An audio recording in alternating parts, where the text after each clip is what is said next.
नमस्कार सभी को। आज हम पढ़ने वाले one of the most important remedy of our homoeopathic system. मतलब ये मेडिसिन के बिना हम सल्फर मेडिसिन के बिना हम अपनी होम्योपैथी को इमेजिन तक नहीं कर सकते।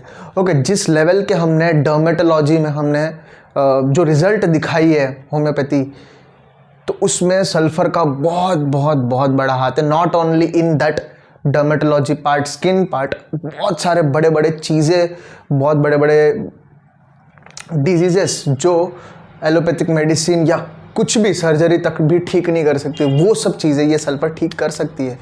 एंड ये ठीक भी की। ऐसी बहुत सारे घटनाएं मैंने खुद अपने लाइफ में ऐसे घटनाओं के थ्रू देखी है कि भाई सल्फर अगर इंडिकेट हो रहा है किसी पेशेंट में, तो अगर सल्फर इतना बेहतरीन तरीके से काम करेगा ना कि इसीलिए इसको हम किंग ऑफ एंटीसोरिक रेमेडी बोलते हैं। King of antipsoric remedies. Okay, तो ये किंग है, तो क्वीन कौन है? क्वीन हुआ psorinum. Okay, and king of antipsychotic remedy में तुझा आएगा। तुझा king of anti psychotic and king of anti syphilitic में मर्कसोल, मर्कुरिस सॉल्युबल। एंड क्वीन में, क्वीन ऑफ एंटी सिफिलिटिक में आएगा सिफिलिनम। तो ये जो मेडिसिन है ना, सल्फर, सोराइनम, तुझा, मर्कसोल, सिफिलिनम, ये ऐसे मेडिसिन है जो अपने फील्ड में, मतलब बोल रहे हैं ना कि इन मेडिसिन, इन पॉलीक्रेस्ट मेडिसिन के बिना, ये पॉलीक्रेस्ट है, ये सब पॉलीक्रेस्ट रेमेडीज के बिना हम अपनी होम्योपैथी को इमेजिन तक भी नहीं कर सकते कि भाई ये लेवल के इन्होंने अपना कंट्रीब्यूशन दिया है। ओके, तो हम एक चीज़ मैं बोलना चाहता हूँ कि भाई हर मेडिसिन के अपने अपने इंडिकेशंस होते हैं, फिजिकल, जनरल होते हैं, मेंटल्स होते हैं। तो जब हम देखते हैं उसके क्लिनिकल, फिजिकल, जनरल्स, वो सब देखते हैं, क्लिनिकल व्यू। अभी समझो एक पेशेंट को बॉयल्स हो रहे हैं, रिकरेंट बॉयल्स हो रहे हैं, और वो पेशेंट पूरा इंडिकेट कर रहा है, बराइटा काब इंडिकेट कर रहा है। वो पेशेंट के जो इंडिकेशन है वो सब बराइटा काब के माइंडसेट के साथ जा रहा है, उसका माइंड सर कुछ इंडिकेट बराइटा का हो रहा है, और या उसको हो रहा है बॉयल्स। बराइटा काब में तो बॉयल्स होते नहीं है, बराइटा काब में बॉयल्स होते नहीं है उसके क्लिनिकल इंडिकेशंस में। मगर हम उसको वो बराइटा काब देंगे तो वो उसको ठीक भी कर सकता है, उसको ठीक कर भी सकता है, नहीं किया भी। ऐसे केसेस मैंने खुद देखे। समझ लो किसी पेशेंट को विटिलिगो है, उसके पूरे इंडिकेशंस आर्सेनिक से वो रिलेट कर रहा है, आर्सेनिक इंडिकेट कर रहा है, मगर आर्सेनिक में तो विटिलिगो के बारे में बात नहीं किया। तो अगर उसको हम आर्सेनिक इंडिकेट कर रहा है तो हम उसको आर्सेनिक देंगे तो वो विटिलिगो भी जा सकता है। ऐसे केसेस भी है, बहुत सारे किताबों में इस चीज़ के बारे में जिक्र किया है। तो हमें अपने पूरा का पूरा जो फोकस होना चाहिए, हमारा पूरा फोकस होना चाहिए केस टेकिंग के ऊपर। तो केस टेकिंग से ही हमें फुल इंडिकेशंस मिलेंगे। उन इंडिकेशन से ही हमें क्लिनिकल पॉइंट ऑफ व्यू नहीं देखना है, हमें पर्टिकुलर्स पे जाना है। हम okay, uncommon symptom, PQRS symptom, उन पे जाके इंडिकेट से हमें रेमेडी सेलेक्ट करना है। तो वो रेमेडी भले उसमें वो क्लिनिकल पॉइंट आ रहा है या नहीं भी आ रहा हो, तो उस चीज़ को वो ठीक कर देगी, ये गारंटी है। ओके, तो ये भाषण मैं बाद में दूंगा। तो हम सल्फर की बात करते। सल्फर भाई एक ऐसी रेमेडी है, मतलब बोलते हैं ना कि सोरियासिस के अंदर सल्फर का भाई अपना अलग ही जलवा है। जो बर्निंग, इचिंग एकदम वो हो रहा है, तो वो सल्फर जो कुछ डॉक्टर लोग ना सोरियासिस के केस में बिना केस चेकिंग किए हुए वो लोग सल्फर को प्रिस्क्राइब करते हैं। मगर ऐसा नहीं करना चाहिए। फिर भी रिजल्ट दिख जाता है कुछ लोगों में नहीं दिखता है रिजल्ट, मगर ऐसा नहीं करना चाहिए। तो यहाँ पे हम सल्फर का वाहवाही इसीलिए कर रहे हैं क्योंकि सल्फर एक ऐसी रेमेडी है, सबसे ज़्यादा सिम्टम्स नोट डाउन किया गया है सल्फर के अंदर से। तो इतनी खतरनाक रेमेडी है। ओके, इसके एग्रावेशंस भी बहुत खतरनाक होते हैं।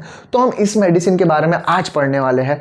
इसके हम sphere of action, elements from देखेंगे, इसका थोड़ा इंट्रोडक्शन लेंगे, देन इसका हम पूरा फोकस जो थोड़ा बड़ा होगा वीडियो, तो हम उसका ध्यान से सुनना, क्योंकि मैंने बार बार समझाइए कि एक सल्फर, अगर तुम्हारे पास सोरियासिस का पेशेंट आया है और वो पूरा इंडिकेट कर रहा है सल्फर, और एक सोरियासिस का पेशेंट वो डायरेक्ट तुम्हारे पास नहीं आएगा कि भाई हाँ चले जाते हैं होम्योपैथ के पास, वो 10 जगह मुंह मार के आएगा, वो बहुत सारे स्टीरॉइड्स ये सब लेके आएगा तुम्हारे पास, वो इतना पूरा वो हो जाएगा, अपने लाइफ से एग्जॉस्ट हो जाएगा। क्योंकि तुम देखो यार, कुछ तुम्हारे फेस में पिंपल या कुछ भी हो जाता है, वाइट हेयर भी आ जाए, तो हम क्या बोलते हैं कि वो अपनी पूरी कॉन्फिडेंस लो हो जाते हैं। सोरियासिस के पेशेंट बालों में, हाथों में, ये सब चीज़ें वो कैसे अपने लाइफ को लीड कर पाएंगे, तो उनकी पूरी लाइफ की वाट लग जाती है। तो वो एंड में एक ऑप्शन की तरह होम्योपैथी के पास आते हैं। तब अगर तुम सल्फर दे रहे हो तो तुम कितना कमा के देगा, पैसों के पॉइंट ऑफ व्यू में बता रहा हूँ, कितना तुम्हें अर्न करवाएगा सल्फर। तो ऐसे तुम्हारे पास सिर्फ सोरियासिस के नहीं, कई सारे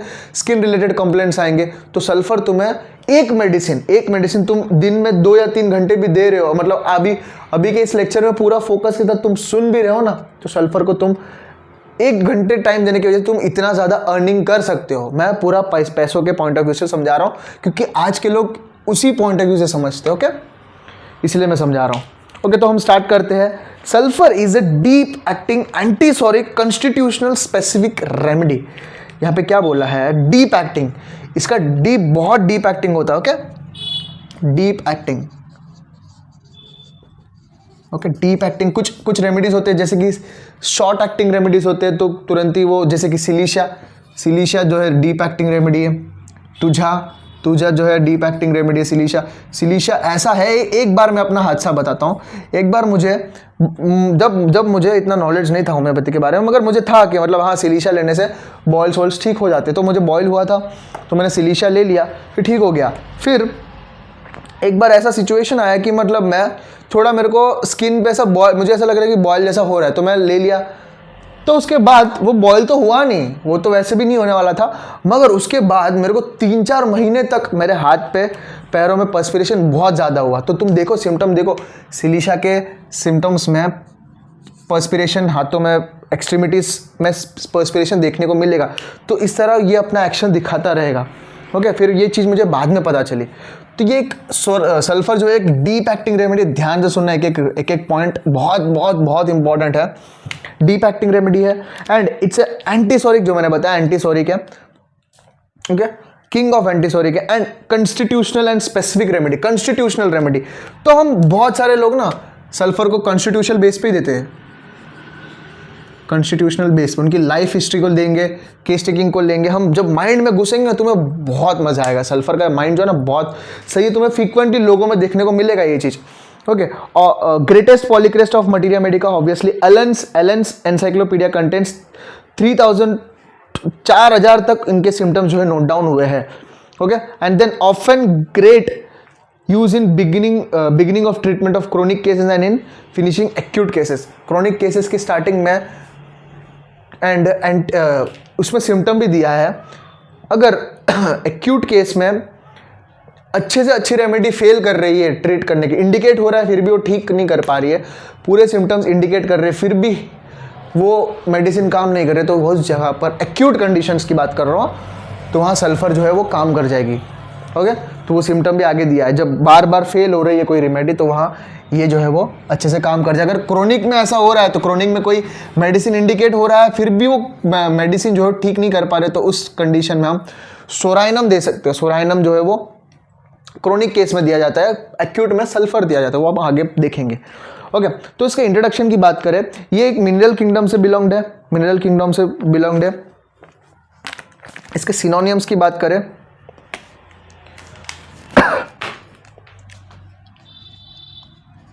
मिनरल किंगडम,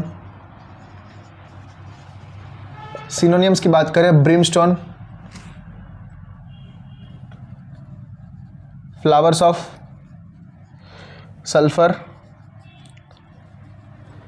सिनोनियम है। एंड इनका प्रूवर जो है, इनको जो प्रूव किया ऑफ कोर्स डॉक्टर और मास्टर हनेमन सर, मैं मास्टर लिख रहा हूँ। एंड इनकी मायाज़म की बात करें, बैकग्राउंड कौन सा मायाज़म है, सोरा, नॉट ओनली सोरा, ये साइकोटिक सिफिलिटिक में भी काम आता है, मगर किंग ऑफ एंटीसोरा में बोलते हैं, क्योंकि अगर इंडिकेट हो रहा है, कॉन्स्टिट्यूशनल रेमेडी अच्छे से इंडिकेट हो रहा है तो वो ज़रूर ठीक करेगा सल्फर। ओके, पूरा हम क्लिनिकल पॉइंट ऑफ व्यू से ही चलेंगे, हमें कोई वो नहीं है। यूट्यूब पे बहुत सारे वीडियोस पढ़ा है, स्कूल कॉलेजेस में मेडिसिन रीड करेंगे, ट्रांसलेट करेंगे, समझा देंगे, मतलब रीड करेंगे, प्रोफेसर लोग क्या करते हैं, रीड करेंगे, उस चीज़ को समझा, उस चीज़ को ट्रांसलेट करेंगे, ख़त्म कर देंगे।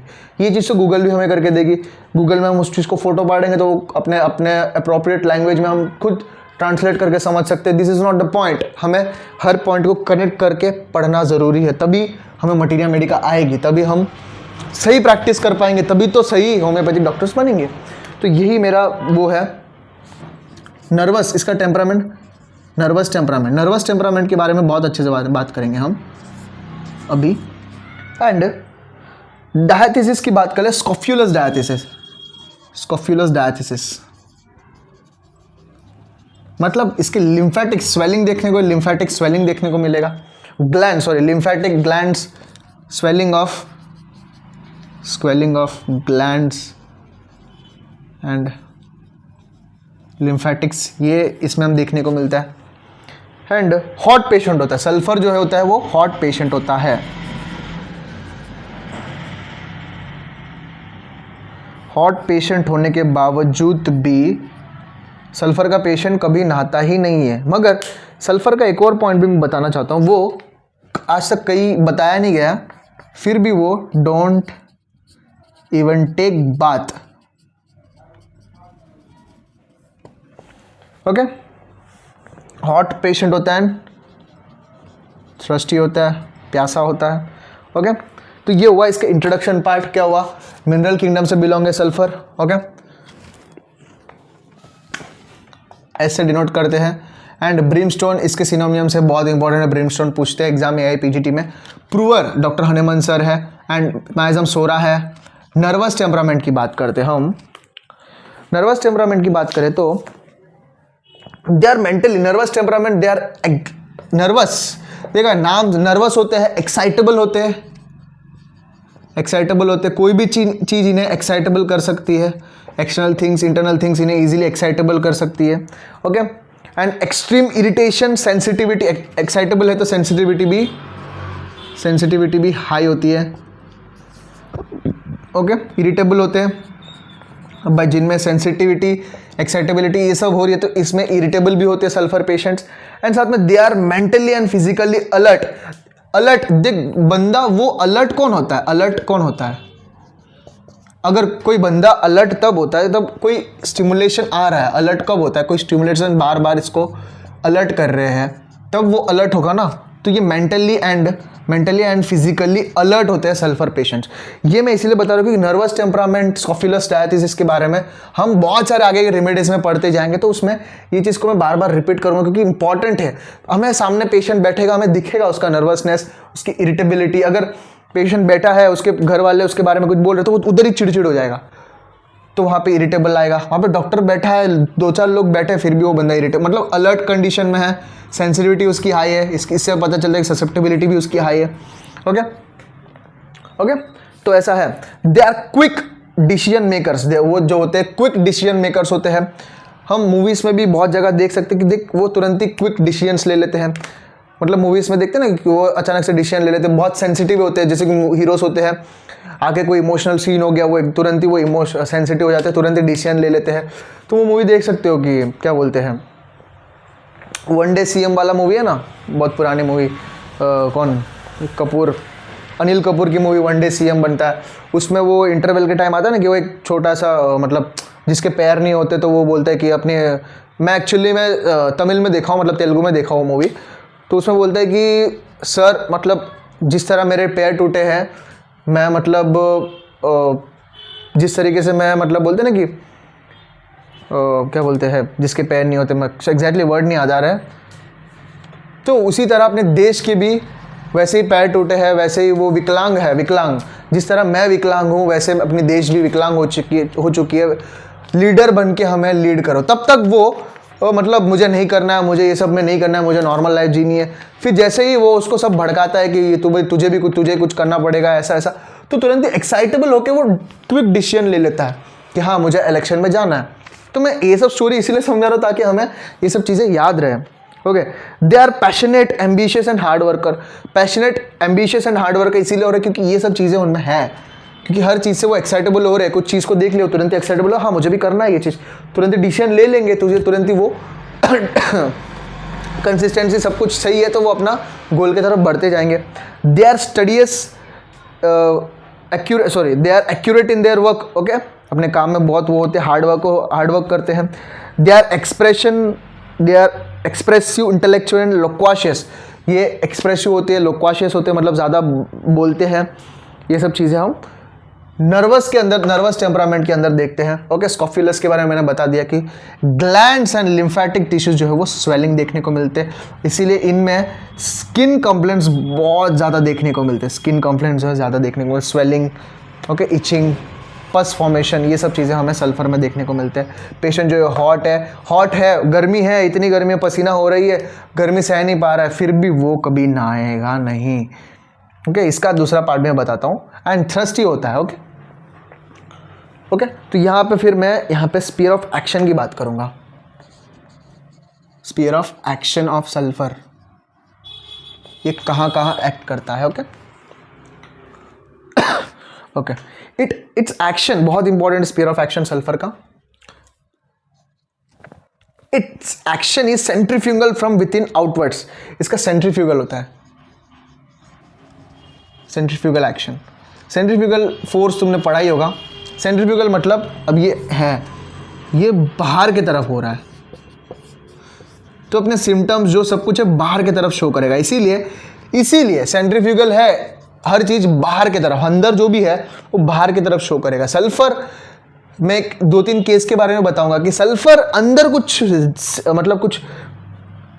चीज़ से उससे मतलब क्या बोलते हैं कि उसको वो बेइज्जती फील कर रहा है, कुछ चीज़ के लिए संघर्ष कर रहा है, वो सब चीज़ से ना अंदर जो भी हो रहा है ना वो बाहर स्किन में रिफ्लेक्ट करेगा, स्किन के थ्रू वो बाहर रिफ्लेक्ट करेगा। ओके, सरफेस पे देखने को मिलेगा। इसीलिए no remedy has more general positive and persistent action upon the skin than sulphur. Okay, इसीलिए स्किन के ऊपर सल्फर का एक अपना ही जलवा है, स्किन के ऊपर सल्फर का एक अपना ही वो है, क्योंकि जो भी अंदर है वो सब सरफेस पे छोड़ रहा है। सरफेस क्या हुआ, स्किन हुआ, और जो भी चीज़ जो है वो स्किन के ऊपर छोड़ रहा है। ओके, तो इसलिए सेंट्रीफ्यूगल एक्शन हो रहा है, बाहर की तरफ हो रहा है। एंड अंदर के जो, मैं हर चीज़ को मेटाफोरिकली समझा है। सेंट्रीफ्यूगल एक्शन अंदर जो भी हो रहा है ना, दिमाग के अंदर, बॉडी के अंदर जो भी चीज़ हो रहा है वो चीज़ सब सरफेस के ऊपर डालेगा। इचिंग हो रही है, बर्निंग हो रही है, तुम देखो कुछ मेंटली कुछ इफेक्ट है ना, वो कुछ लोगों को 1-2 दिन के बाद इचिंग चालू होगा, क्योंकि वो बाहर फेंक रहा है। सेंट्रीफ्यूगल एक्शन, बर्निंग हो रहा है, जलन हो रही है, तो ये सब चीज़ें बाहर फेंकता है। इसलिए उस टाइम सल्फर जो है हमें बहुत अच्छे से रामबाण की तरह काम करता है। ओके, सर्कुलेशन की बात, सर्कुलेशन के ऊपर इसका ऊपर बहुत अच्छा वो है। ओके, सर्कुलेशन के ऊपर एक्ट करेगा तभी तो बॉडी के हर पार्ट पे वो एक्ट करेगा। देखो कोई भी रेमेडी सर्कुलेशन के ऊपर एक्ट कर रहा है तो वो पॉलीक्रेस्ट हो जाएगा, अपने बॉडी का हर एक पार्ट तक पहुंच सकता है। ओके, जैसे कि वीनस में पोर्टल सिस्टम, मतलब पोर्टल सिस्टम आ गया, मतलब लीवर तो आ ही जाएगा, portal system and abdomen. Okay, venous portal system, venous system and abdomen के ऊपर इसका बहुत अच्छा एक्शन होता है। एंड न्यूट्रिटिव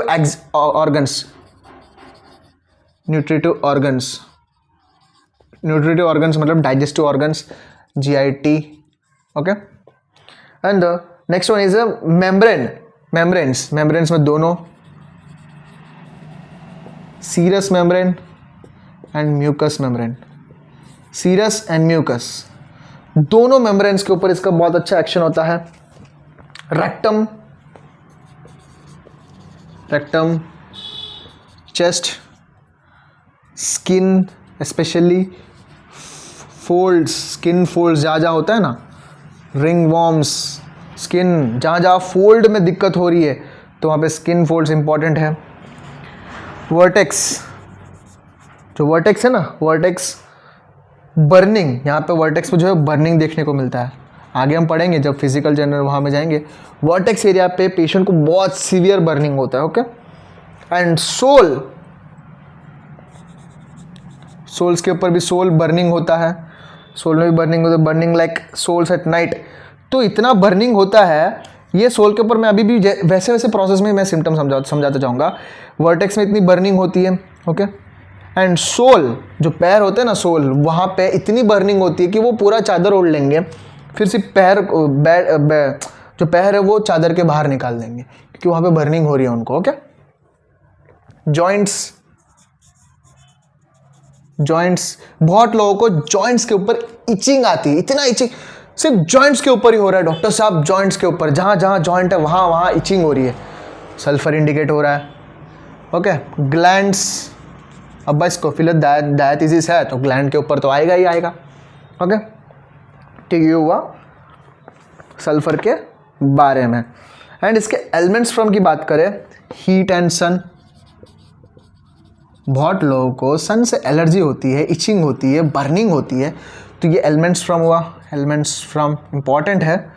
अल्कोहल से देखो कुछ बहुत जगह मैंने देखी है कि बहुत सारे डॉक्टर्स ना, पेशेंट आते हैं, अब उनकी वाइफ उनके हस्बैंड को लेकर आती है, उनकी वाइफ उनके हस्बैंड को लेकर आती है एंड बोलती है कि डॉक्टर साहब इनकी दारू छुड़ानी है। तो वो लोग क्या करते पता है, सल्फर दे देते हैं उनको, हर रोज बूंद पानी में डाल के पीते रहो। तो भाई सल्फर के फिजिकल जनरल्स में आता है कि क्रोनिक एल्कोहलिज्म आता है। एंड सिफिलिनम जो मेडिसिन की बात कर रहा हूं मैं, सिफिलिनम में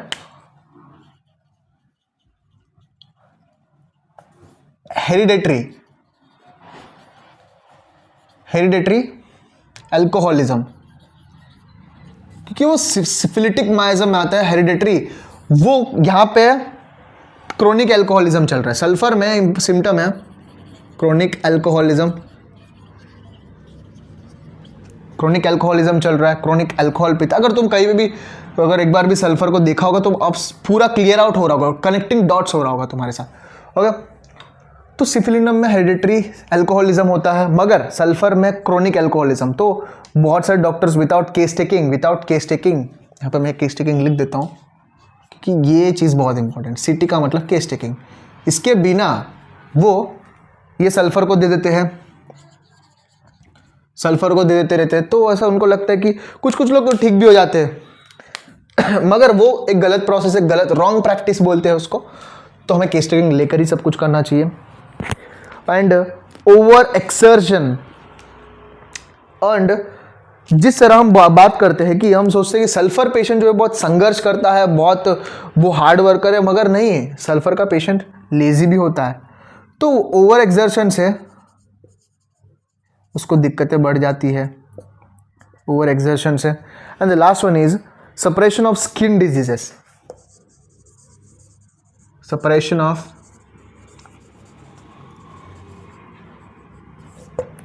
स्किन डिजीज। नॉट ओनली अभी कोई हेमोरॉइड्स हुआ है, उसको ऑइंटमेंट लगा के सप्रेस किया, कुछ स्किन डिजीज उसको लगा कर सप्रेस किया। तो कोई भी चीज़ें तुम सप्रेस कर रहे हो, कोई ऑइंटमेंट लगा के, कुछ एक्सटर्नल चीज़ अप्लाई करके, तो वहाँ सल्फर इंडिकेट हो रहा है, क्योंकि वो एक्सटर्नल चीज़ ना तुम सप्रेस करने की वजह से कुछ और बाहर से निकल आ रही, कुछ और निकल के आ रही, क्योंकि सल्फर जो है ना वो एक्सटर्नली हर चीज़ बाहर रिफ्लेक्ट करता है। तो सल्फर, इसीलिए सल्फर का जो पेशेंट होता है ना वो डर्टी होता है, उसका स्किन जो है बहुत खराब होती है, ओके। चलो आगे बढ़ते हैं। एंड यहाँ पे एक इंपॉर्टेंट है कि suppression of skin diseases, not only the skin diseases, suppression of skin diseases,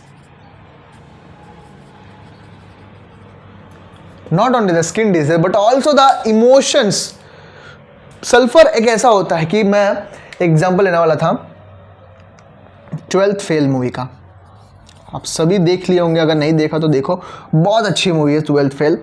12th fail में जो डॉक्टर क्या बोल रहा हूँ, मनोज कुमार जो है वो बेइज्जती होती है उसमें, ओके। वो सही होता है एक्चुअल में, उसको बहुत सही तरीके से उनके मम्मी पापा सही चीज़ें सिखाते हैं सोसाइटी में किस तरह रहना है, मगर उनकी बेइज्जती होती है सोसाइटी में, ओके। तो इन सब चीज़ों के वजह से ना वो बेइज्जती को सप्रेस कर रहा है। मैं सिर्फ 12th फेल की बात नहीं कर रहा हूँ। तो सल्फर के पेशेंट्स वो अपनी बेइज्जती को सप्रेस करते हैं अंदर से। वो रिएक्ट करना चाहते हैं मगर वो रिएक्ट करने की पोजीशंस में नहीं होते। वो सोचते कि नहीं, मैं जब पोजीशन में आऊँगा तब दिखाऊंगा इसको मेरी औकात, ऐसे उस चीज़ को सप्रेस करते हैं। एंड वो बहुत सारे सल्फर पेशेंट ना उस चीज़ को एक फ्यूल की तरह यूज़ करते हैं, उस फ्यूल की तरह यूज़ करके बहुत आगे पहुँच जाते हैं।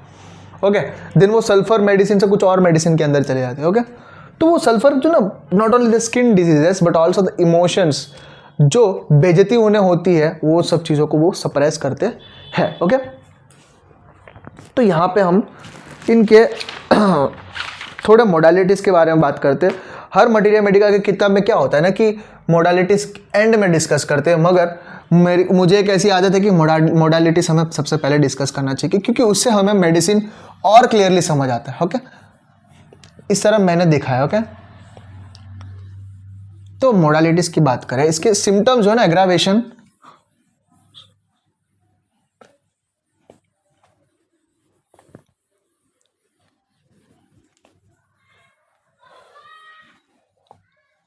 ओके, इसकी मोडालिटीज़ की बात करें, at rest,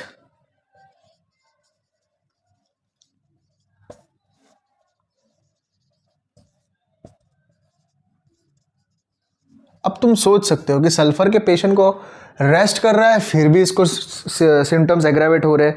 at rest symptom मतलब क्या, मैं क्या बोलना चाहता हूँ कि भाई सल्फर का पेशेंट ना संघर्ष मोड पे होता है, उसके दिमाग में बेइज्जती बैठी है कि भाई बोलते हैं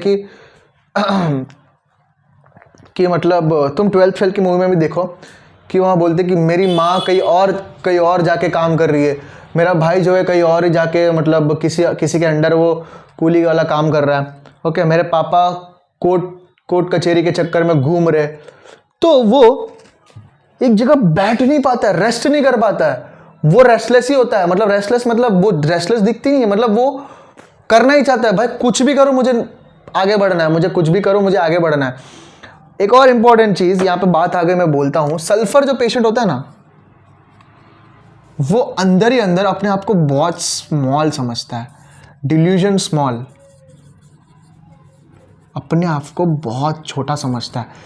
देखो अभी तुम अपने आप को छोटा समझोगे कि भाई मैं सोसाइटी में मेरी कोई आइडेंटिटी नहीं है, मेरा कोई बड़ा नाम नहीं है, क्योंकि सल्फर के पेशेंट आइडेंटिटी के पीछे भागते हैं। इनको पैसा नहीं चाहिए, आइडेंटिटी चाहिए, अपनी आइडेंटिटी बननी चाहिए, रेस्पेक्ट मिलनी चाहिए सोसाइटी में, अपनी खुद की एक respect, self respect. And ego क्यों करते हैं ईगो? अब तुम देख सकते हो, तुम जाके तुम्हारे दोस्त जो भी तुम्हारे पूरे खानदान में जो जितने भी तुम्हारे साथ रिलेशनशिप में है, एक लिस्ट बनाओ कि भाई किन किन लोगों में ईगो है एक्चुअल में, विदाउट जजमेंटल। देखो हमें होम्योपैथी पूरा सीखना हो ना, अच्छे से सीखना, तो हमें अनजजमेंटल बनना होगा। तो क्योंकि पेशेंट तुम्हारे पास आके बहुत सारी चीज़ें रिवील करेगा, बहुत सारी चीज़ें ओपन अप करेगा, तो हम उसको जज करते हुए नहीं बैठ सकते, हमें अनजजमेंटल बनना होगा। उस चीज़ को एक्सेप्ट करके हमें पेशेंट को ट्रीटमेंट देना ज़रूरी है। तो हम एक लिस्ट बनाओ अनजजमेंटल के साथ। जब तुम जजमेंट कर रहे हो तुम अपना डाल रहे हो, जब तुम विदाउट जजमेंटल तुम उस पेशेंट को, हाँ भाई इसमें ईगो ज़्यादा है, ओके कोई बात नहीं, ठीक है, तुम लिस्ट में ऐड कर लो कि इसमें ईगो ज़्यादा है, and try to analyse their life.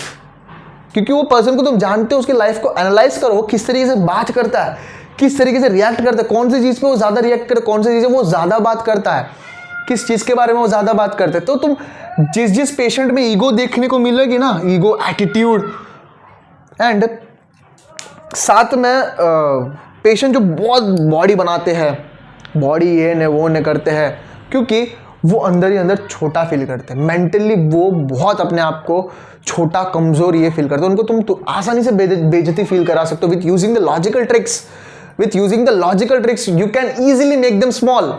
Okay, तो जब कोई बंदा ईगो दिखा रहा है तुम्हारे सामने, यहाँ पे बहुत बड़ी चीज़ तुम्हें मतलब वो करेगी, अगर कोई बंदा तुम्हारे सामने ईगो दिखा रहा है तो तुम्हें रिएक्ट करने की कोई ज़रूरत ही नहीं है, रिएक्ट ही मत करो, तो वो और अपने आप को छोटा समझेगा कि भाई ये रिएक्ट ही नहीं कर रहा है। तो जो ईगो एटीट्यूड दिखाते हैं ना कि भाई मैं ये हूँ वो अंदर से छोटा रहता है। ओके, यहाँ पे पूरा फिलॉसफी के पार्ट में जा रहा है, क्योंकि सल्फर पेशेंट ही ऐसा होता है कि ये पॉलीक्रेस रेमेडी है, इसके लिए इतना टाइम देना ज़रूरी है, बनता है इतना टाइम देना। ओके, तभी हम मेडिसिन को और डीपली अंदर जा सकते हैं। ओके, सल्फर पेशेंट अपने आप को अंदर से बहुत छोटा समझता है, एंड है ना ये पेशेंट है ना बहुत लेजी होता है। सल्फर पेशेंट बहुत लेजी होता है, वो अपने आप को उठा तक नहीं पाता है, ऐसे ही बैठा रहता है। मगर सोएगा, पढ़ा रहेगा, वो दिमाग में सोचता ही रहेगा कि भाई मैं कुछ कर नहीं रहा हूँ, कुछ नहीं हो रहा है मेरे से, मैं क्या करूँ, ये ने वो चीज़ उसके दिमाग में चलता रहता है। वो इसीलिए रेस्ट में भी ना उसके सिम्टम एग्रावेट होते रहते हैं। ओके, व्हेन स्टैंडिंग पोजीशन, ये भी बहुत बहुत बहुत इंपॉर्टेंट है। पेशेंट आके बोले डॉक्टर साहब मेरे से खड़ा ही नहीं हुआ जा रहा है, मैं खड़ा नहीं हो सकती, मेरे को सिर्फ बैठना है, मुझे बैठना है। ये इंपॉर्टेंट है। लेज़ी होता है, अपने आप को स्मॉल समझता है, ये बहुत इंपॉर्टेंट है। ये चीज़ें आगे जाके रिलेट करेंगे। ओके, तो सिम्टम्स को तुम्हें याद नहीं करनी है, फील करना है। तुम अपने लाइफ में देखो, मेरा एक ही फंडा है कि अपने सोसाइटी, देखो ये मैं हूँ मी, ये तुम हो यू, और तुम्हारे साथ बहुत सारे लोग कनेक्टेड है, तुम्हारे साथ बहुत सारे लोग कनेक्टेड है, मेरे साथ तुम भी कनेक्टेड हो, बहुत सारे लोग कनेक्टेड है, ये कनेक्टेड, ये तुम्हारे साथ भी कनेक्टेड है, ये किसी और के साथ कनेक्टेड है, ये मेरे साथ कनेक्टेड है, ये मगर ओके ये तुम्हारे साथ भी कनेक्टेड होगा। तो यहाँ पे सबकी अपनी अपनी लाइफ है। ओके, सबकी अपनी अपनी लाइफ है, ये सब लोग अपनी ज़िंदगी जी रहे, सबकी अपनी अपनी ट्रैक है, सब अपने अपने ट्रैक पे चल रहे हैं, सबको अपना अपना गोल है, सबकी अपनी अपनी खुद की फैमिली और फैमिली मेम्बर्स के भी सबके अपनी अपनी लाइफ लाइन है, सबकी अपनी अपनी ट्रैक्स है, सबके अपने अपने रिलेशंस है। ओके, मैं और डीपली जा रहा हूँ, ओके फिलॉसफिकल पार्ट पे जा रहा हूँ। तो मेरा कहना ये है कि जब हम उनके लाइफ को देखेंगे ना, अब ये मैं तुम्हें समझा रहा हूँ, ये चीज़ तुम समझ रहे हो, ये चीज़ हम दोनों को कनेक्ट कर रही है। वैसे ही तुम्हारे पापा है, तुम दोनों के बीच में भी कनेक्शन है, तुम्हारे पापा का फ्रेंड्स के साथ भी कनेक्शन है। तो हर सब पर्सन की, जिस तरह तुम्हारी लाइफ बहुत तुम्हारे लिए इंपॉर्टेंट है, बॉस तुम्हारी लाइफ तुम्हारे लिए कितनी इंपॉर्टेंट है, मेरी लाइफ मेरे लिए इंपॉर्टेंट है, तुम्हारे पापा की लाइफ तुम्हारे पापा के लिए इंपॉर्टेंट है, पर्सनल लाइफ सबकी पर्सनल लाइफ उनके लिए इंपॉर्टेंट है, उनकी लाइफ की अलग एक जर्नी चल रही है, बचपन से लेकर अभी तक चलती रहेगी। ओके, तो अपनी अपनी ट्रैक में चली रहे। तो मेरा कहना है कि हर एक पर्सन को एक किताब की तरह देखो, बुक जो भरती जाती है, जब उनकी डेथ के बाद वो किताब एंड आ जाता है, किताब के एंड आ जाता है। तो हर पर्सन को हम किताब जब पढ़ते हैं ना, अभी समझ लो किताब है अपने पास, एक किताब लेके खड़े, तो हम किताब को पढ़ेंगे नहीं ना। जब हम पढ़ेंगे नहीं, हम जज करेंगे कि भाई ये किताब ऐसा क्यों है, ये फुट्टा ऐसा क्यों है। बोलते ना कि डोंट जज बाय बुक, डोंट जज बाय सीइंग देयर फुट्टा ऑफ दैट बुक। फुट्टा देख के तुम्हें जज नहीं करना चाहिए। हम किताब नहीं पढ़ेंगे, भाई किताब कुछ अजीब है, देखेंगे फोटो वोटो कुछ नहीं है। जैसे कि हम जेटी कैंट के lectures on materia medica JT Kent की देखेंगे ना, किताब तो इतनी मोटी है, एक भी फोटो नहीं दिया, बकवास है। भाई तुम एक बार पढ़ के तो देखो। जब एक मेडिसिन छोड़ एक पेज भी तुम पढ़ना चालू करेंगे ना, उसको जज करना खत्म कर दोगे, उसको समझने की कोशिश करोगे, तो वहां से जजमेंटल वाला पार्ट जो है वो खत्म हो रहा है। तो जहां जहां जजमेंटल वाला पार्ट खत्म होगा ना, तो वहां केस टेकिंग और प्रॉपर बनता जाएगा, क्योंकि वहां पे जजमेंटल नहीं हो रहा है। तुम उस किताब को रीड कर रहे हो, उस पर्सन की किताब को खोल के रीड कर रहे हो कि हाँ इसकी ज़िंदगी में ये हुई, इस वजह से ये इस तरह बिहेव कर रहा है, इसके फैमिली में इस तरह हुआ, इसकी फैमिली हिस्ट्री में ये हुआ, इस वजह से इसकी फैमिली में ये माइज़म फ्लो कर रहा है, ये जेनेटिकल डिसऑर्डर्स देखने को मिल रहे हैं। तो हर पर्सन को एक किताब की तरह देखो, एंड उनके जो पेरेंट्स हैं उनको भी एक किताब की तरह देखो। ये किताब के बीच में ये कहता है, किताब के बीच में क्या कनेक्शन है। बहुत बड़ी चीज़ बोल रहा हूँ जो लोग नहीं समझेंगे, इसीलिए तो टफ है, होम्योपैथी टफ है, इसीलिए तो लोग इसे लात मार के भगाते हैं, इसीलिए तो इतना साइकोलॉजी, जिस लेवल की साइकोलॉजी स्पिरिचुअलिटी ये कंटेन करती है, वो कोई भी चीज़ नहीं कंटेन करके रखती। ओके, तो हमें अनजजमेंटल रहना है। ये आई थिंक ये वीडियो बहुत बड़ा बनने वाला है, तो मैं इसको पार्ट्स में ज़रूर बनाऊंगा। पहले इसको माइंड पार्ट के बारे में बात करेंगे, देन हम इसके फिजिकल जनरल्स के बारे में बात करेंगे। ओके मुझे लगता है कि बहुत बड़ा बनने वाला है ये वीडियो, अभी से ही 34 मिनट्स होंगे। ओके तो हम इसके माइंड सेक्शन के पास जाए ना, सॉरी मोडालिटीज़ के बारे में जाएंगे। तो मोडालिटीज़ की बात करें, स्टैंडिंग पोजीशन, स्टैंडिंग पोजीशन ना, स्टैंडिंग पोजीशन से इनसे नहीं होगा डॉक्टर साहब, मेरे से खड़ा नहीं होता है, मेरे को बैठना है। तुम जब भी कभी ना जनरल ट्रेन में ट्रैवल करके देखो, बस में ट्रैवल करके देखो जिसमें बहुत ज़्यादा लोग हैं, तुम देखो मोस्टली फीमेल्स में, हाँ उठना भाई मेरे को बैठने दे, बूढ़े लोग भी हाँ जो ओल्ड एज होते, उठना भाई मेरे को बैठने देना, बैठो, अरे इतने में क्या बैठा जाएगा, बस उनको बैठने के लिए चाहिए। तुम देखो टॉयलेट के पास भी, तुम ये चीज़ ज़रूर नोटिस करना, कुछ ट्रेन ऐसे होते हैं जिस मैं ट्रैवल करता था, ऑब्वियसली करता भी हूँ, तो पूरी ट्रेन भरी रहती है, मतलब खड़ा ही होना हमें, हम बैग पहन के भी खड़े रहेंगे ना, अपने बैग के लिए स्पेस नहीं होगा, हम बैग को थोड़ा आगे करके रखना पड़ेगा, उस तरह हम खड़े हैं, इतना खड़े सिचुएशन में लोग टॉयलेट के पास, मतलब कुछ लोग ऐसे भाई टॉयलेट के पास खड़ा तक नहीं रह पाते, कुछ लोग खड़े रह पाते, मगर ये पेशेंट्स ना ये टॉयलेट के पास सो जाते हैं, मस्त टॉयलेट के पास मस्त सो जाते, क्योंकि उनको उनसे नहीं हो पाएगा खड़ा ना। हाँ तुम ऐसे बोल सकते भाई बहुत दूर से ट्रैवल कर रहे हैं इसलिए सो गए, हाँ ये भी एक रीज़न हो सकता है, मगर अभी अभी चढ़ा बोल रहा है कि भाई मेरे को बैठना है, पता चला दूसरे 2-3 स्टेशन के बाद ये उतरने वाला है और बोल रहा है मेरे को बैठना है, मेरे को बैठना है, पीछे 3-4 घंटों से जो लोग खड़े हैं वो लोग नहीं बैठने की बात नहीं कर रहे, आके भाई मेरे को बैठना है, तो हुआ सल्फर का सिम्टम। तो तब तुम्हें सल्फर का सिम्टम याद आना चाहिए, standing position, standing aggravation. Okay and warm in the bed, warm in the bed, warmth in the bed, बिस्तर के अंदर, बिस्तर की गर्मी जो है ना उससे बहुत वो हो जाती है। तुम नॉर्मली देखो जब तुम बेड पे सोओगे ना, कहीं भी कुर्सी पे बैठे हो, कहीं भी सोए हो, तो वो बेड जो है गर्मी हो जाती है, वहाँ पे चार्जेस एक्सचेंज होते हैं। ओके तो वहाँ पे गर्मी आ जाती है, वो जो एयर है, अभी तुम बहुत देर से कहीं बैठे हो तो वहाँ गर्माहट आ जाती है, तो वो गर्माहट से तुम बेड पे सो रहे हो, वो गर्माहट से सल्फर पेशेंट को दिक्कत होगी। ओके एग्रावेशन होगा, एग्रावेशन होगा, इचिंग जो है वो पहले से इचिंग चल रही और बढ़ जाएगी, बर्निंग और बढ़ जाएगी। Okay changeable weather, sorry washing and bathing,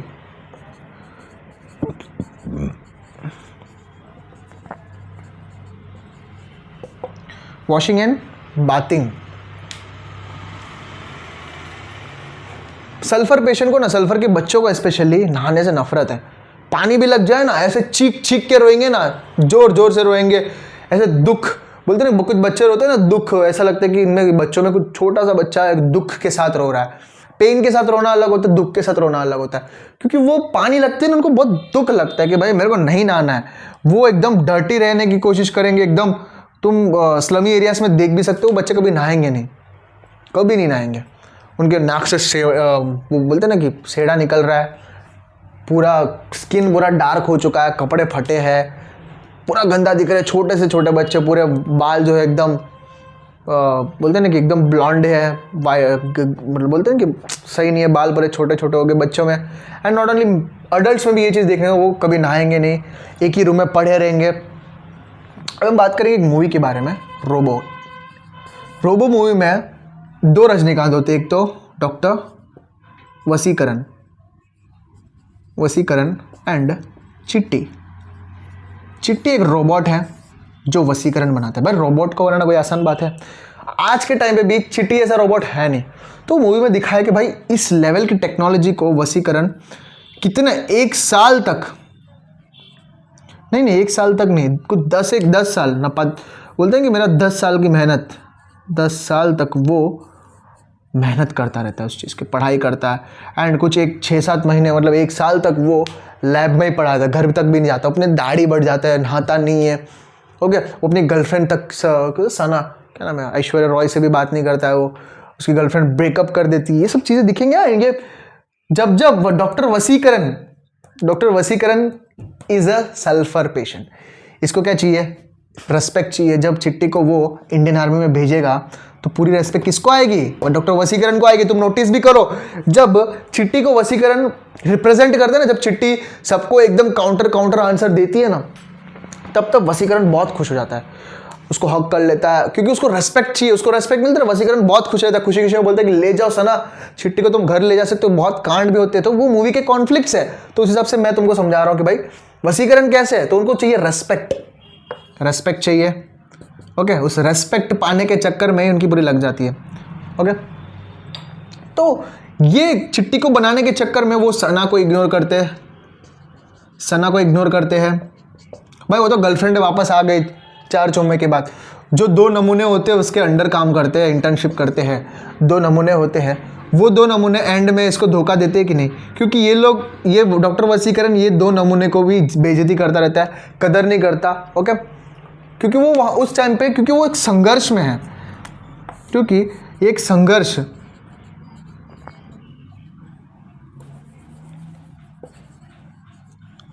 संघर्ष में एक संघर्ष कर रहा है, तो संघर्ष में वो एकदम सेल्फिश हो गया। मुझे ना अभी प्यार चाहिए, कुछ नहीं चाहिए। उसको क्या चाहिए, बनाना क्या है, चिट्टी को बनाना, रोबोट को बनाना है। तो रोबोट को बनाने के चक्कर में सना को अपने पेरेंट्स तक को 10 साल के कोई एक को बोलते हैं कि दाढ़ी एकदम क्या हो गया, कि ऋषि मुनि की तरह बन के आ गया, क्या हुआ करके फिर वो दाढ़ी कटाते हैं बहुत दिनों के बाद। तो ये सब चीज़ें हमें देखने को मिलते हैं डॉक्टर वसीकरण। नॉट ओनली डॉक्टर वसीकरण, जो बहुत मूवी डायरेक्टर्स हैं ना, जैसे कि SS राजामौली सर, जिन्होंने बाहुबली RRR मूवी बनाई है, सुकुमार सर जो पुष्पा 1 और 2 बनाए हैं, रंगस्थलम बनाई है। ओके, ये जो डायरेक्टर है ना, तुम इनको देखो, जब मूवी बनाते हैं ना, तब तुम बाहर कभी जब मूवी शूट हो रही है ना, तब इनके फोटोज़ देखो, कहीं दिख जाए तो सोशल मीडिया में, तो ये एकदम दाढ़ी लेके बैठेंगे एकदम पागलों की तरह, कुछ वो एकदम कपड़े भी एकदम वैसे ही नॉर्मल पहनेंगे, आ जाएंगे कहीं पे भी। इनकी बातें इंटेलेक्चुअल होंगे इंटेलेक्चुअल, बातें एकदम मस्त करेंगे, एकदम लॉजिकल वे में करेंगे, बहुत सही चीज़ करेंगे। भाई इनको देख के ना लोग रेस्पेक्ट ऑटोमेटिकली दे देंगे। मगर वो दिखते कैसे हैं, तुम देखो, वो लोग अपने हीरो को बहुत सही तरीके से प्रेजेंट करते हैं, एकदम पागलों की तरह वो काम करते हैं। तुम इनकी इंटरव्यूज़ भी देखो, एकदम जो एक्टर्स है ना, वो भूल जाते हैं कि वो इतने बड़े एक्टर हैं, उनसे गधों की तरह काम करवाते हैं। ठीक है, हुए उनको फ़र्क नहीं पड़ता, तो कितना भी बड़ा हीरो, मुझे कोई फ़र्क नहीं पड़ता, मुझे मेरा मूवी सही होना चाहिए, मुझे मेरी चीज़ें सही होनी चाहिए, मेरा गोल एकदम फोकस्ड है। ओके, तो ये सेल्फिश होते हैं, सल्फर के पेशेंट बहुत सेल्फिश होते हैं, एकदम किसी से कुछ लेना देना नहीं है, मेरे को मेरा काम से मतलब, ऐसा होते हैं सल्फर पेशेंट। ओके, दूसरा पार्ट भी है, मगर हम बोल सकते जब हम माइंड के पास जाएंगे, जब माइंड पढ़ेंगे, तब मैं उस चीज़ दूसरा एक पार्ट भी बताऊंगा। ओके, तो वॉश नहीं करेंगे, बाथिंग नहीं करेंगे, तो वो डर्टी दिखेंगे ऑब्वियसली। एक वो भी पार्ट बताऊंगा कि वो बहुत फास्टिडियस होते हैं, अपने आप को बहुत अच्छे से रखते हैं, नहाते हैं, अच्छे से कपड़े पहनते, वो वाला सल्फर वाला पार्ट भी मैं बताने वाला हूँ। Okay, and the next one is changeable weather, periodicity, relapsing symptoms. अगर कुछ प्रॉब्लम है, डॉक्टर के पास गया और तो वेल इंडिकेटेड मेडिसिन तुम्हें दी है, फिर ठीक हो गई, फिर वापस आ रही है, 1 साल के 1 हफ्ते के बाद, 2 दिन के बाद वापस आ रही है, फिर वापस आ रही है, फिर वापस आ रही है, फिर वापस आ रही है, रिकरेंट, इस तरह रिकरेंट चीज़ें देखने को मिल रही है, बार बार आ रही है, रिलैप्सिंग पीरियोडिसिटी देखने को मिल रही है, तो सल्फर के पेशेंट में पीरियोडिसिटी देखने को मिल रही है। अगर कोई चीज़ वेल इंडिकेटेड मेडिसिन वहाँ पे फेल हो रही है और पीरियोडिसिटी देख रहे हो, तो उसको सल्फर दे दो, बंदा ठीक हो जाएगा। ओके, चेंजेबल वेदर, जो कहाँ जैसे कि वेदर चेंज होता है, पीरियोडिसिटी में वेदर चेंज होती है, वेदर चेंज हो रही है, तब सिम्टम्स डेवलप हो जाते हैं। फुल मून, अमावस्या के दिन सिम्टम्स डेवलप हो जाते हैं। ओके, 11 बजे 11 AM इसके सिम्टम्स एग्रावेट होते हैं। Okay, suppressed piles and skin eruptions, मैंने बोला ना सप्रेस्ड का गैस, वहाँ पे लिखा था suppressed piles and skin eruptions, suppressed piles and skin eruptions. तो suppressed piles and skin eruptions, तो वो सप्रेस कर रहा है, ऑइंटमेंट लगा के स्किन डिजीज को सप्रेस कर रहा है, एक्सटर्नल चीज़ें लगा कर, तो वो उस चीज़ों में सल्फर काम आएगी, एग्रावेशन हो रही है। मिल्क से बातें करने से, मिल्क से स्पीकिंग बातें करने से इनको एग्रावेशन होती है। तो सल्फ़र का पेशेंट, बोला ना हमें बहुत जगह सल्फ़र के पेशेंट देखने को मिलेंगे। मैंने एक और चीज़ बोला, सल्फ़र अपने आप को अंदर से छोटा समझते हैं। ये छोटा समझ के ही वो इतने बड़े पोजीशन तक पहुंच जाते हैं। एंड उतना बड़े पोजीशन के पहुंचने के बाद भी ना वो अपने आप को छोटा ही समझते हैं कि भाई मैंने कुछ नहीं किया है, क्योंकि उनको जो चीज़ चाहिए ना वो मिलता ही नहीं है। ओके, तो वो हो गया सल्फ़र पेशेंट अपने आप को। और सल्फ़र का एक और पार्ट भी है कि वो अपने आप को छोटा समझते हैं, वो अपने ज़िंदगी में कुछ उखाड़ ही नहीं पाते। ये करेगा वो करेगा, बोलूँगा मैं ये कर रहा हूँ, ये बिज़नेस में हाथ मारेगा, वो करेगा, कभी ये जॉब करेगा, कभी वो जॉब करेगा, मगर एक जगह स्थिर नहीं है, हर जगह मुँह मार रहा है, मगर गोल है कि सब कुछ करना है।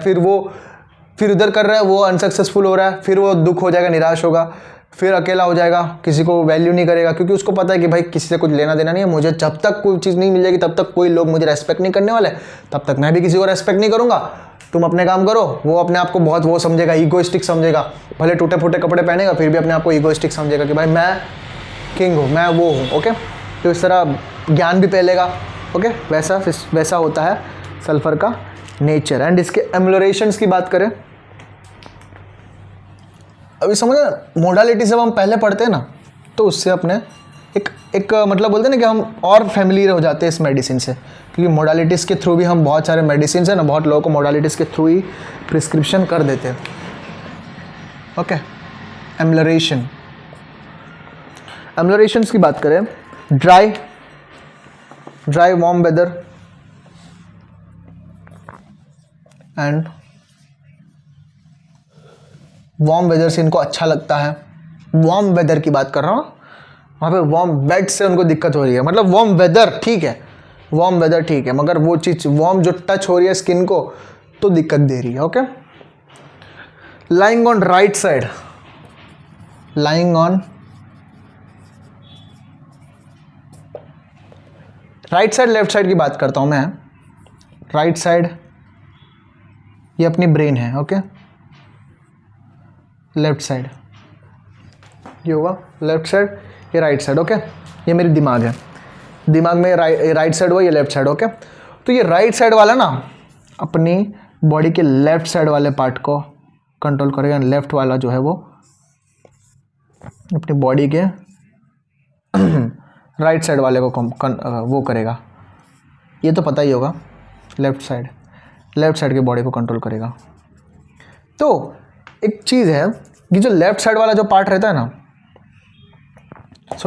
जो राइट साइड वाला जो रहता है, राइट साइड वाला ये इमोशनल होता है, इमोशनल चीज़ों को हैंडल करता है, चीज़ों emotional related, relations, love, family, okay, and क्या बोलते हैं, रिस्पॉन्सिबिलिटीज़, इन सब के ऊपर रहता है राइट साइड। लेफ्ट साइड जो लॉजिकल होता है, बिजनेस माइंडेड, बिजनेस के बारे में लॉजिकल चीज़ों को वो लेफ्ट साइड जो है कंट्रोल करती है राइट साइड को। तो इससे तो यहाँ पे लाइंग ऑन राइट साइड से इसको अच्छा लग रहा है, एम्लोरेट हो रहा है। लेफ्ट साइड रहने से, राइट साइड से इसको अच्छा लग रहा है, तो लेफ्ट साइड से इसको दिक्कत आ रही है। तो लेफ्ट साइड कौन कंट्रोल कर रहा है? राइट साइड कंट्रोल कर रहा है। राइट साइड क्या है? इमोशनल चीज़ें, तो वो इमोशनली वो टूटा रहता है। एक और चीज़ मैं बताना चाहता हूँ, पुष्पा मूवी में वो कौन सा साइड वो उठा रहता है? इस तरह रहता है ना, लेफ्ट साइड। तो लेफ्ट साइड को कौन सा साइड कंट्रोल करता है? राइट वाला। तो राइट वाला इमोशनल साइड। बहुत बड़ी चीज़ बोली मैंने, ओके। इमोशनल साइड, तो वो पुष्पा बचपन से ही छोटा समझता है इमोशनल साइड। भाई उसका सरनेम नहीं मिलता, जिस सबके पास सरनेम है, भाई मेरे पास सरनेम है, उस चीज़ से लोग मुझे पोक कर रहे हैं, मेरे को इज्जत नहीं मिल रहा है, कुछ नहीं मिल रहा है। लोग मतलब वो अपना ब्रांड भी बना लेता है, पुष्पा 2 में अपना ब्रांड बना लेता है, सब कुछ कर लेता है, फिर भी वो रोता है कि मेरे को बेटा होगा तो उसको मैं अपना सरनेम तक नहीं दे सकता। भाई पूरी चित्तूर वो जो डिस्ट्रिक्ट है वो पूरा पुष्पा के नाम से चलती है, फिर भी वो अपने आप को अंदर से छोटा समझ रहा है। एंड में जाके उसको जब अपना सरनेम मिलता है ना, तब वो रोने लग जाता है, बोलते नहीं पूरा निकल जाता है। तुम देखो पुष्पा भले इतना पैसा वाला है, इतना वो है, फिर भी वो कैसा दिखता है? तुम देखो पुष्पा को, सुंदर दिखता है पुष्पा, अपने को मेंटेन कैसे रखता है, हर चीज़ सोना पहनेगा, ये बड़ा रखेगा, भर भर के सोना पहनेगा, कपड़े भी एकदम कलरफुल वो सब पहनेगा, हर चीज़ को अपनी ब्रांडिंग कर रहा है। क्यों कर रहा है? अपनी आइडेंटिटी के लिए। लेफ्ट साइड फिर भी ऐसा ही है, बचपन से ऐसा ही, और उसकी आइडेंटिटी छीनी जा रही है। ओके। इमोशनल साइड उसकी आइडेंटिटी सब कुछ छीनी जा रही है, इसीलिए उसकी लेफ्ट साइड बहुत right side left side activated कर देती है बहुत, लेफ्ट साइड इसीलिए खड़ी है। ओके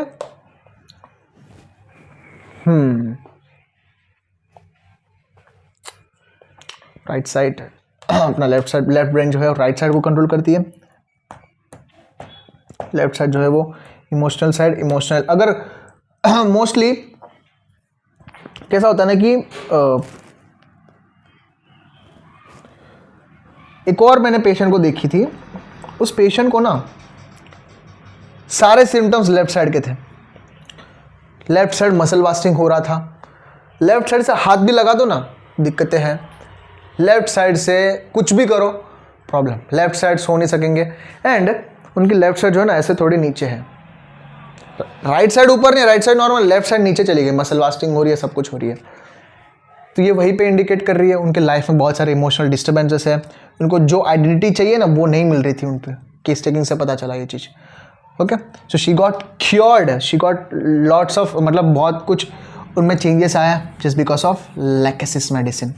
उस फीमेल को लैकेसिस दिया गया था। देखो लैकेसिस देखो, एक बार खोल के देखो, लेफ्ट साइड रेमेडी है, लाइंग ऑन राइट साइड से इसको अच्छा लग रहा है, मगर राइट साइड कौन सा कंट्रोल कर रहा है? Logical side. तो जब जब वो लॉजिकल थिंकिंग करेगा तब तब उसको बहुत अच्छा लगेगा, जब जब लेफ्ट साइड सोएगा तब तब उसको ये होगा। तो ये चीज़ें मैं बोल रहा हूँ ना कि इस चीज़ के पीछे एविडेंस बहुत इस चीज़ को हम बोलते हैं फील कर सकते हैं। पेशेंट को देखेंगे फिर हम क्या करें भाई, कैसे लोगों को दिखाए कि क्या होता है। मैंने देखी है इसलिए मैं ये चीज़ समझा पा रहा हूँ। ओपन हेयर, ओपन हवे में, एयर में ये बहुत अच्छा फील करते हैं अपने आप को। मोशन, स्वेटिंग, मोशन से इनको अच्छा लगता है, मूवमेंट से, मोशन से एंड स्वेटिंग से इनको अच्छा लगता है। तो ये उनके मोडालिटीज़ के बारे में मैं बहुत कुछ बाहर की चीज़ें बता दिया, मगर this all will help you in clinical purpose. यही तो मेरा मकसद है, यही तो मेरी मकसद है, इसीलिए तो मैं ये सब चीज़ें बोल रहा हूँ, ये सब चीज़ें ज़रूरत है। ओके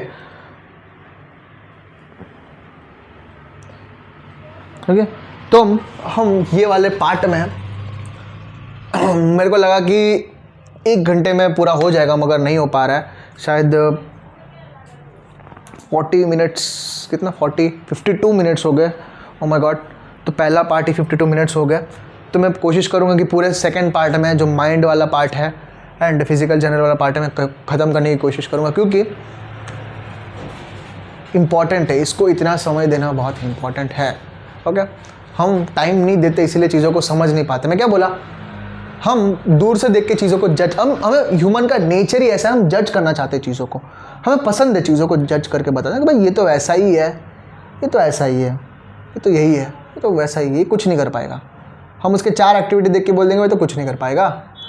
हम बोल देंगे, उसकी बेइज्जती कर देंगे, वो अपने लेकर बैठ जाएगी, भाई ऐसे कैसे बोल दिया मुझे, मैं कुछ नहीं कर सकता, मैं क्यों नहीं कुछ नहीं कर सकता करके वो संघर्ष करना चालू कर देगा। उस चक्कर में वो सल्फर भी बन सकता है, कुछ और भी बन सकता है। ओके या पूरा डिमोटिवेट होके, रेस्टलेस होके, एंजियस होके आर्सेनिक भी बन सकता है, कोई भी मेडिसिन की तरफ जा सकता है। ओके वो उसके माइंडसेट, उसके बोलते हैं ना कि डीएनए मायाज़म के ऊपर डिपेंड है, कौन सी मायाज़म उसको रूल कर रही है उस समय, वो बहुत इंपॉर्टेंट है। ओके तो ये हुआ सल्फर के कुछ बहुत ही इंपॉर्टेंट इंट्रोडक्शन। ये समझो इंट्रोडक्शन वीडियो ही समझ सकते हो जो मैंने इसे इंट्रोडक्शन दिया है क्या है। ओके ये डिटेलिंग बहुत इंपॉर्टेंट है, यही मैं कहना चाहता हूँ कि भाई ये कोई, अगर तुम वीडियो यहाँ तक देखे भी है, आई एम वेरी थैंकफुल कि तुम यहाँ तक देखे हो। कोई भी देख रहा है, अंदर से I am giving lots of respect to you. तुम देख रहे हो यहाँ तक कि मुझसे समझ आता है कि तुम्हें कितना इंटरेस्ट है इस टॉपिक पे, इस चीज़ के ऊपर। ओके तो रेस्पेक्ट से ही कुछ चीज़ को सीखना हो ना, हमें पहले उस चीज़ को रेस्पेक्ट करना आना चाहिए। भाई क्या है यार 1 घंटा, रेस्पेक्ट दो, पहले उस टॉपिक को रेस्पेक्ट दो तो चीज़ें सीखा। अब कोई बंदा, कोई वीडियो मुझे समझ नहीं आता, सल्फर को मैं 1 मिनट में भी सिखा सकता हूँ। 5 कीनोट चिपका दूंगा, 1 मिनट का वीडियो बन जाएगा। 5 मिनट, 10 मिनट, 15 मिनट में भी मैं सिखा सकता हूँ, मगर मैं सिर्फ इंट्रोडक्शन के लिए 1 घंटा ले रहा हूँ, 50 मिनट से 1 घंटा ले रहा हूँ, तो कुछ तो है। कुछ तो है, दैट मेक्स द डिफरेंस। तो ये डिफरेंस हम सीख पता चल जाएगा तो सब आसानी है। Okay, thank you. तो सेकेंड पार्ट ज़रूर देखिएगा। ओके।